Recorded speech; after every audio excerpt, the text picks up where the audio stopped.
స్నేహితుల వల్ల మోసపోయిన సందర్భాలు ఏంటి? మోసపోయినంటే ఏం లేదక్క, వాళ్ళ ప్రతి ఒక్క అవసరాలకు ఉన్నా, ప్రతి ఒక్క అవసరాలకు ఆదిరాత్ ఫోన్ చేసినా సరే, ఆదిరాత్ నిద్రలకి మా ఇంట్లో బట్టలు ఇచ్చి పోయి వాళ్ళ ఇంట్లోనే ఉండరా అంటే సరే బట్టలు తీసుకొని పోయిన రోజులు కూడా ఉన్నాయి. దోస్తుల కోసమే. కాకపోతే వాళ్ళ నుంచి అయితే నేను చెప్తున్నా, నాకు ఎట్లాంటి యూజ్ లేదక్క, లైట్ అంటా నేనైతే. నేను వాళ్ళ గురించి వాళ్ళకు వచ్చి ఒక 10 లక్షలు నా ముందట పెట్టినా నేను వాళ్ళకి చేసి చాలా ఎక్కువ అంట ఇప్పటికి. ఇదైతే బరాబర్ చెప్తా.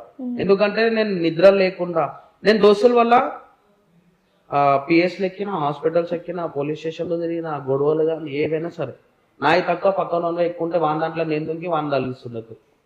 అట్లా ఏమున్నా సరే అరే ఇట్లయిందిరా అట్లయిందిరా. ఇంకా నేను తాగుడు కావాలని నేర్చుకోలేక చూసి నేర్చుకున్నా, నేను చూసి నేర్చుకుని ఎడిక్ట్ అయినా. నేను అరే తాగితే మంచిగా ఉంటుంది అట్లా కాదు, వాడు తాగుతుందా సరే అదే దారమ్మ అంటే నాకు